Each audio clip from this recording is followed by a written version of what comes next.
राकेश जी, बहुत देर से आपके पास आ रही हूं, लेकिन मैं समझना चाहूंगी भाई, अब क्योंकि कल फैसले के बाद उद्धव गुट कहीं ना कहीं, अब क्या उनकी पोजीशन महाविकास अघाड़ी में उतनी स्ट्रांग रहेगी?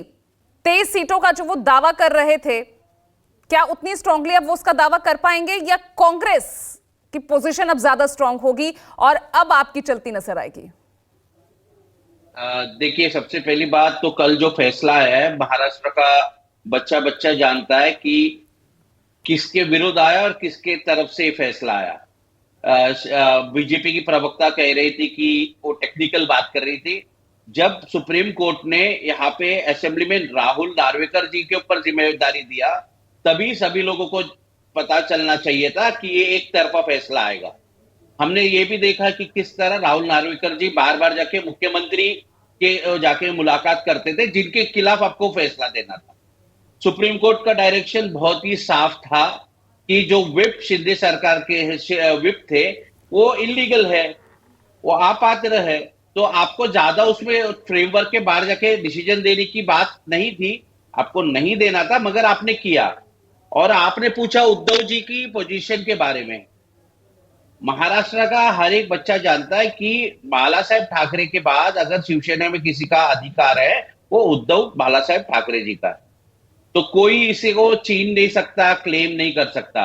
और आप ये जो जबरदस्ती का क्लेम कर रहे हैं, इसमें उद्धव ठाकरे जी को सिंपत्ति वोट बढ़ जाएगी।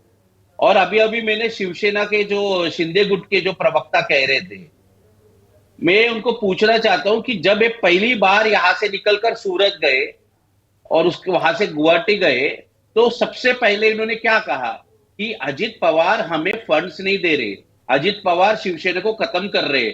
उद्धव जी ने जो हिंदुत्व का विचारधारा है उसको छोड़ दिया। मैं पूछना चाहता हूं, जब महाविकास आघाड़ी का जब सरकार था, तब मुख्यमंत्री उद्धव जी थे, उप मुख्यमंत्री अजित पवार थे।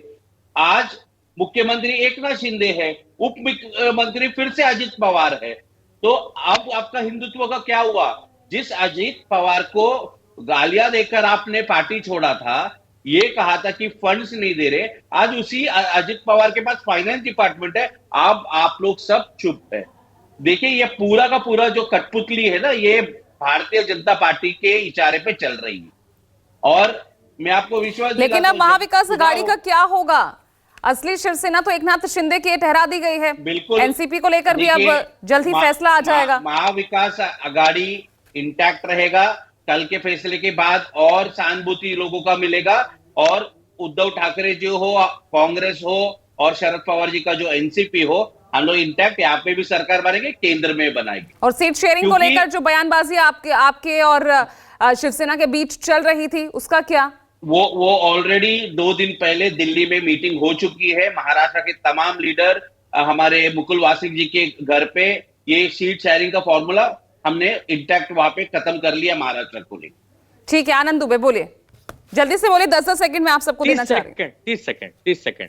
श्वेता सालिनी जी ने कहा कि कौरव ने जिस प्रकार पांडव का सब छीन लिया, तो अंततः विजय धर्म की हुई। तो छीना तो हमारा है ना, पांडव हम हुए, कौरव ने छीना है ना। जनता की अदालत में धर्म के साथ एक अन्याय मतलब जो हम पर धर्म के नियत से जो फैसला होना चाहिए, जनता दे देगी, हम जीत जाएंगे। तो आपने तो अपनी बात में ही सारी बात कह दी, तो हम नहीं समझ पा। और रही बात राहुल नार्वेकर जी का, उनका बहुत सम्मान करते हैं, उनके पद का करते हैं, लेकिन जब वो फैसला ऐसा सुनाएंगे, आपकी लिखी हुई स्क्रिप्ट पढ़ेंगे, तो थोड़ी तो आलोचना उनको सहनी पड़ेगी ना। ठीक है, ये तो रिस्पॉन्ड लोकतंत्र है। कीजिए श्वेता जी। मुझे 10 ही सेकंड चाहिए। मैंने धर्मराज और युधिष्ठिर की बात की थी, ऐसे व्यक्ति की नहीं जो ऐसे लोगों के साथ खड़े हैं जो अयोध्या राम मंदिर का भी न्योता ठुकरा देते हैं। बस 10 सेकंड हो गए, इससे ज्यादा जनता बहुत बहुत। मैंने कहा आप ऐसे लोगों के साथ खड़े हैं जो राम मंदिर से आया हुआ न्योता ठुकरा देते हैं। आपने हनुमान चालीसा ठुकरा दिया, आपने राम ठुकरा दिया, आपने धर्म ठुकरा दिया, आपने। ठीक है, मैं चाहूंगी राकेश जी आप कीजिए, तो इस पर रिस्पॉन्ड कीजिए। देखिए पूजा जी, हमें तो न्योता ही नहीं मिला।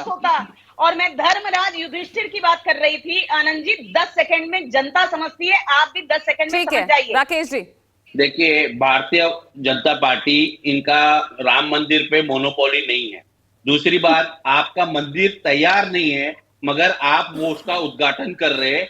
देश के चारों शंकराचार्य उस मंदिर के उद्घाटन में नहीं जा रहे, क्योंकि उनका मानना है कि जो मूर्ति पूजा है और उसका जो ठीक है। स्थापना है इसको ठीक है, concluding comment Mahesh ji, concluding comment, MVA का रास्ता आगे, लोकसभा चुनाव, असेंबली इलेक्शन किस तरह से देख रहे हैं? Concluding comment.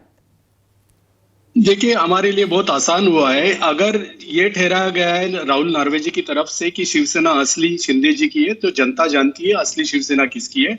और अभी श्वेता शालिनी जी राम मंदिर का विषय अभी निकाला, तो मैं ये बताना चाहता हूँ कि जो काम मोदी नहीं कर पाए, आदरणीय मोदी जी नहीं कर पाए, वो काम प्रभु रामचंद्र जी करे, जैसे कि महंगाई कम करे, बेरोजगारी कम करे, महिलाओं की, किसानों की, युवाओं के प्रॉब्लम्स खत्म करे और इस देश में राम राज्य आए। लेकिन अभी तो फैसला असल एनसीपी को लेकर भी होना है ना, शिवसेना को लेकर तो स्पीकर ने सुना दिया, मुद्दे तो बाद की बात।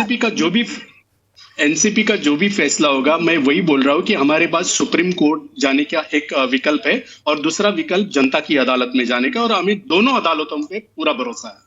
चलिए, बहुत बहुत शुक्रिया हमारे साथ जुड़ने के लिए। तो आज की चर्चा महाराष्ट्र के इस सियासी भूचाल को लेकर ही रही है, क्योंकि ये घमासान अभी खत्म हुआ नहीं है, अभी तो आगे और भी लड़ाई ये जारी रहेगी, क्योंकि मामला कोर्ट तक जाएगा। एनसीपी को लेकर 31 तारीख तक फैसला आना है और उसके बाद है असल लड़ाई जनता के दरबार में, लोकसभा चुनाव और विधानसभा चुनाव।